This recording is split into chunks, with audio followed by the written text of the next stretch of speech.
Good morning बच्चों। कैसे हैं आप? आज हम आपको गणित की प्रारंभिक इकाई, जिसे हम संख्या कहते हैं या अंक, प्राकृतिक संख्याओं, आज प्राकृतिक संख्याएं क्या होती हैं, इनको आप कैसे इन्होंने जाना कि ये कौन कौन सी संख्याएं प्राकृतिक संख्या हैं और कौन जो है प्राकृतिक अंक हैं। आज का टॉपिक है प्राकृतिक संख्याएं, जिसे हम नेचुरल नंबर कहते हैं। और इस पर आज हम चर्चा करेंगे, क्या प्राकृतिक संख्याएं कैसे हमें प्राप्त हुई, कौन कौन सी प्राकृतिक संख्याएं होती हैं। प्राकृतिक संख्याएं, इसे इंग्लिश में हम नेचुरल नंबर कहते हैं।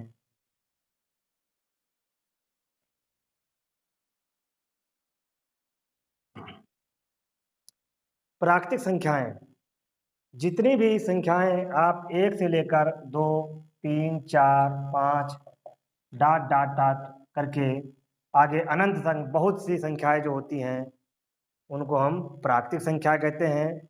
और ये प्राकृतिक संख्या आए कैसे, इसकी शुरुआत कैसे हुई? सबसे पहले जब मानव जीवन की उत्पत्ति हुई, तो वहाँ पर जब पूरा हमारे पाषाणकालीन लोग थे, तो उनको किसी वस्तुओं के बारे में, गिनने के बारे में उनको पता नहीं था। तो जैसे कोई सामान इकट्ठा करते थे तो उसको उसको रख देते थे, कितना हुआ गिनना उनको नहीं आता था। फिर जब उन्होंने उनको एक जगह पर लिख कर के मतलब रखा और गिनना प्रारंभ किया, तो धीरे धीरे वो वैदिक कालीन सभ्यता से हमें अंकों के बारे में ज्ञान प्राप्त हुआ। जो अंक हमें अंक प्रकृति के द्वारा प्राप्त हुए हैं, ऐसे अंकों संख्याओं को हम प्राकृतिक संख्याएं कहते हैं। लेकिन यहाँ पर एक चीज समझने वाली है कि प्राकृतिक संख्याएं और प्राकृतिक अंक क्या होते हैं। ये डिफरेंस जो है, ये आज हमको इस टॉपिक में समझना है कि एक दो तीन चार पाँच ये डॉट डॉट अनंत तक जो होती हैं, ये प्राकृतिक संख्याएं होती हैं। और प्राकृतिक संख्याएं जो है में ये एक से लेकर जो 9 तक, ये जो प्राकृतिक संख्याएं 1 से लेकर 9 तक होती हैं, 1 से लेकर 9 तक, इनको हम प्राकृतिक अंक कहते हैं। क्या कहते हैं? प्राकृतिक अंक। इसे हम इंग्लिश में नेचुरल डिजिट, प्रकृति के द्वारा प्राप्त हुए अंक हैं। और इन्हीं अंकों की सहायता से ही हम बड़ी से बड़ी संख्याएं जो है लिख सकते हैं। 1, 2 अनंत, जय करोड़ में नील, 10 नील, ये बहुत तक आप गिन नहीं सकते हो। जिस प्रकार से आकाश में तारे होते हैं, वैसे ही हम इस संख्याओं को अनंत तक से है व्यक्त कर सकते हैं। जैसे तारों को गिनना कठिन है, वैसे संख्याओं को भी जानना कठिन है कि बड़ी से बड़ी कौन संख्या होगी। अब 1 से लेकर 9 तक जो ये हमें प्रकृति के द्वारा अंक प्राप्त हुए हैं, यही वैदिक कालीन सभ्यता से हमें ये अंक प्राप्त हुए थे। और इन्हीं के माध्यम से हम ये संख्याएं प्राकृतिक संख्याएं बनाते हैं। उसके बाद में सबसे पहले एक चीज यहाँ समझने वाली है कि दोनों में हम 1 से ही शुरुआत करते हैं।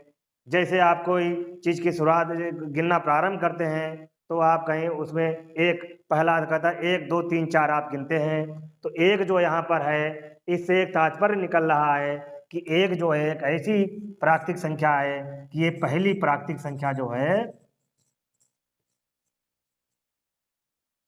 संख्या जो है एक है, एक है।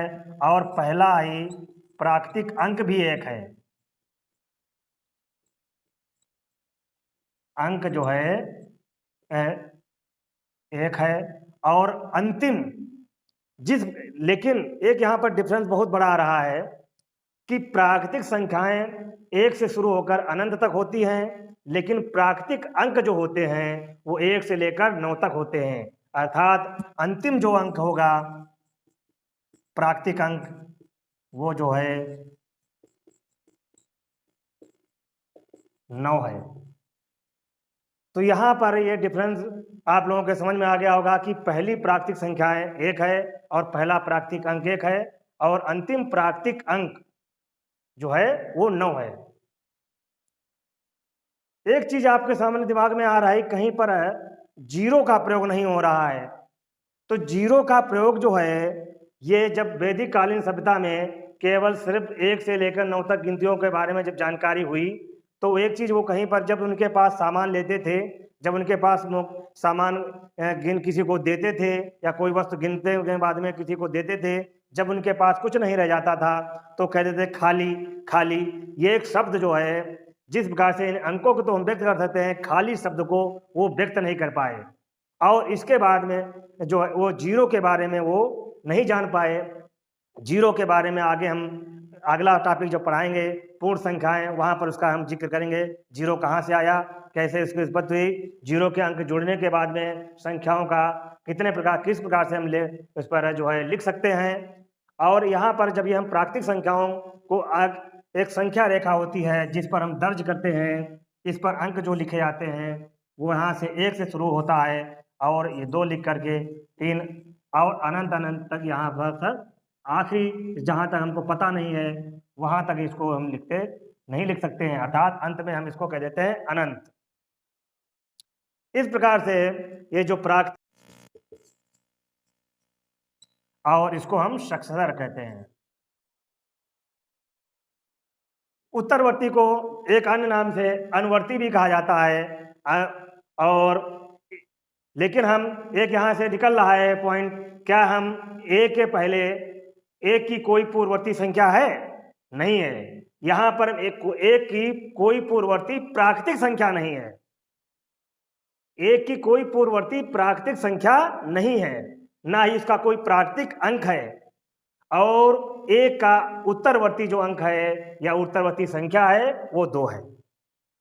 तो यहाँ पर प्राकृतिक संख्याएं क्या होती हैं, प्राकृतिक अंक क्या होते हैं, इनके बारे में आज हम इस वीडियो के माध्यम से आप लोगों से चर्चा की। इसमें जो आपको कोई कमियां लग रही हों तो मेरे कमेंट बॉक्स में जा करके उसमें आप अपनी प्रतिक्रिया व्यक्त करें, और जो कोई अगर क्वेश्चन आपको डाउटफुल लग रहा है उसको हम देख करके आपकी समस्या को सॉल्व करेंगे। और मेरे चैनल को सब्सक्राइब जरूर